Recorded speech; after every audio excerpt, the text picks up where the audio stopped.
Hello again, everyone. Edwin Learnard back once again. In this YouTube video segment, I'm going to be talking about something called winners.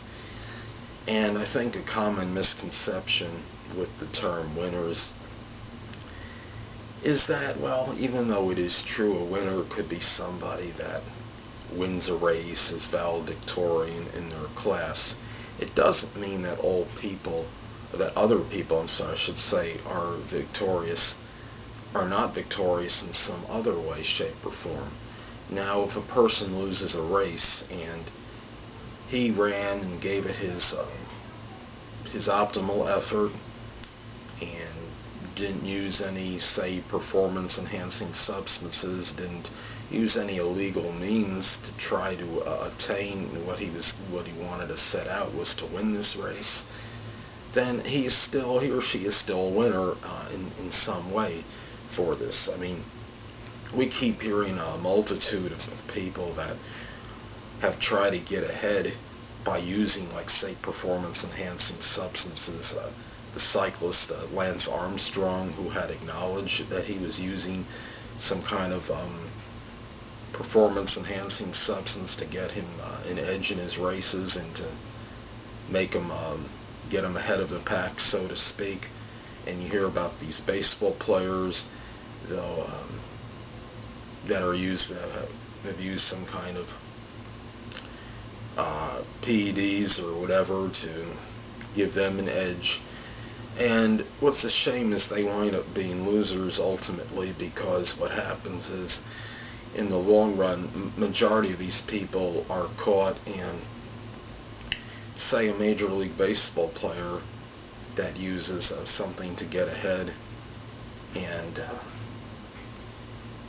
maybe he's victorious in his mind for a period of time, but what happens is, once these secrets become unveiled and people, the higher-ups, find out about it, and then what happens is it's really to their detriment, and they wind up becoming losers ultimately because of this. They lose credibility with their fans.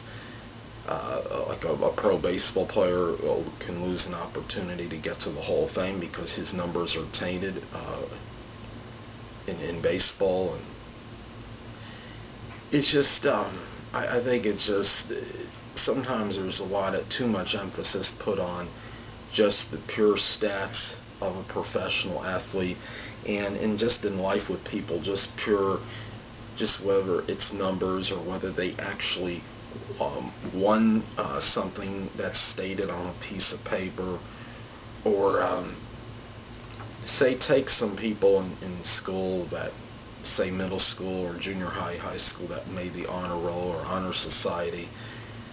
And now if somebody had gone out and, say, they attempted to, and they strive for the highest grades possible, and they worked vigorously to get the best grades they could, but they didn't quite make it, and they didn't reach that elite status, if you will, of being on the honor roll or honor society. It didn't make them losers. Winners in life are the people overall, whether they get a medal or whether they receive some certificate or what have you, or honor, accolades. Winners in life are people, in my opinion, that do things in the ethical, scrupulous manner to try to gain success in some way, shape, or form. If you do something honorably, I believe you're a winner. Obviously, I guess you'd be seen or perceived as a double winner if you work hard and you try to win something through honorable methods, and you actually come out on top. Hey, that's more power to that person, to him or her. But if not everybody can come in first place, so I look at this like, well, you just do the best you can. Persistence does pay off in a lot of instances. If you don't finish first, it doesn't mean you're a loser, and don't let people tell you that you are because you just didn't win an award or come in first place. I think for a while that actress Susan Lucci had gone for years without getting some whatever any kind of I guess it's an Emmy for being in some kind of for daytime soap opera, whatever the award is for like the best actress. And I think she finally won it eventually. But somebody can be great over a long period of time and be like a perpetual winner. You know, somebody can do well over, like, say, a 15 or 20-year period, can be great, but not necessarily win an individual award for any particular year. And she was like one of those people, I guess, that fell into that category. I look at I had an instance in junior high that happened one time, and I had actually attained the highest spelling average in my class. I can't remember if it was 7th or 8th grade, and I was under the impression I was going to go to the spelling bee because of this, because I felt I had earned that right. I had the #1 average in the class. I presumably on the spelling test, I think it was at least 90 or something, might have been like 90 to 92, somewhere around there. And there were like 3 classes, English classes in my grade at that time, and I had the #1 average in my class, and I was going to compete against 2 other people from the other 2 classes.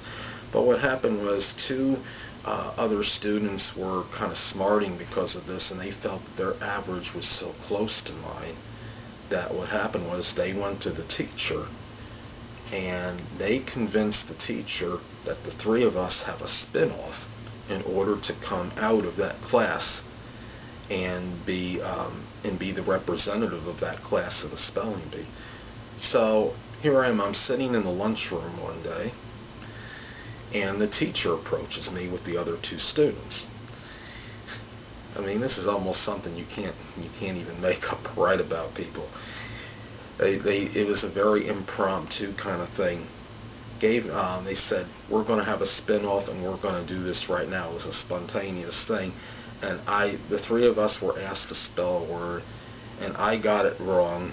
And then one of the other 2 people got it right, or had maybe, I'm not sure exactly how it went down, but one of those 2 people wound ultimately won, and I was left out. And I was, obviously I was a little despondent by this. I was smarting, and we look at certain things in life.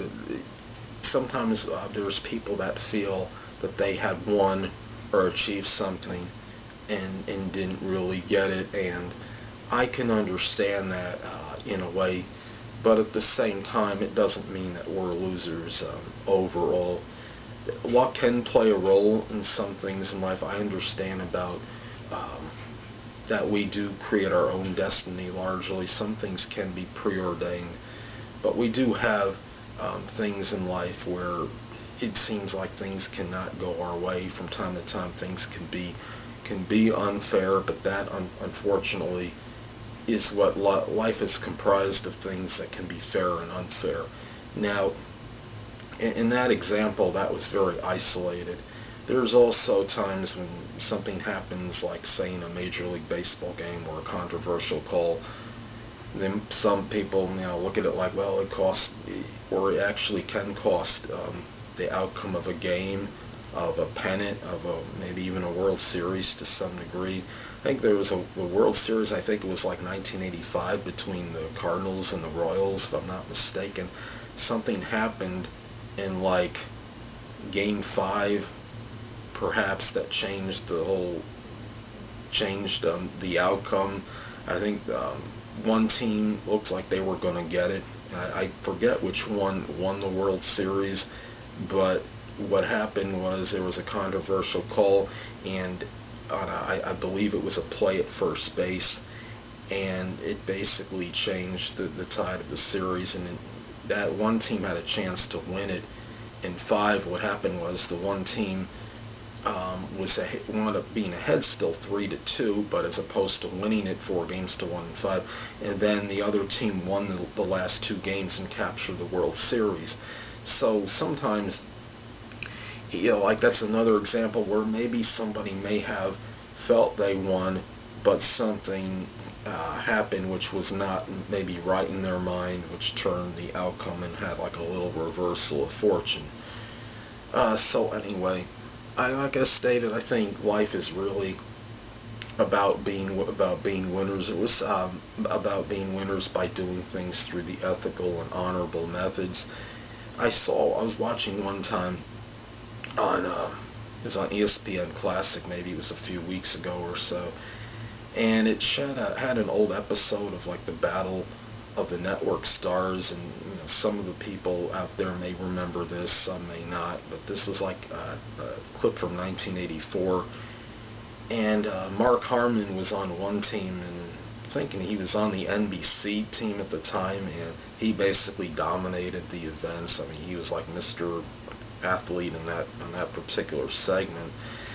And William Shatner, I believe, was on the ABC team, because I think he was on T.J. Hooker at the time, which was an ABC show. And anyway, after one of the events, William Shatner and his crew, the ABC, had lost a tug of war, and the reporter approached him and said, a gallant effort, William, or something to that effect. And William Shatner responded something like, yeah, a gallant effort. Like it was almost like I felt he was stating, oh yeah, we lost, what difference does it make what effort we put forth? Well, the fact is, if you put forth your best effort and you do things the right way, you're still, really, at least in my opinion, you're still not a loser.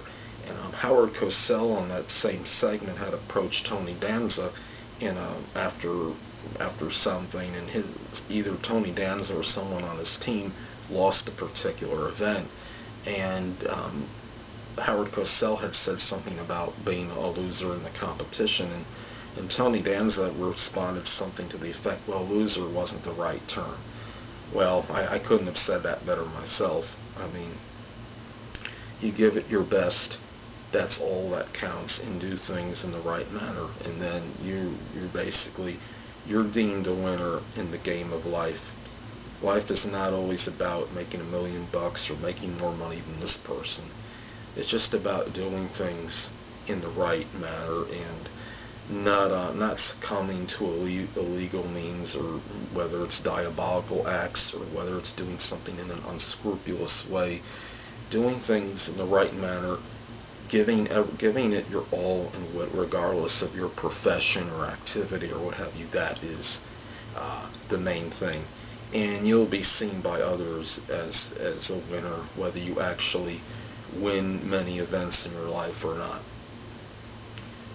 Well, anyway, people, that'll conclude this YouTube segment for winners. And until next time, people, this is Edwin Learnard saying, stay well.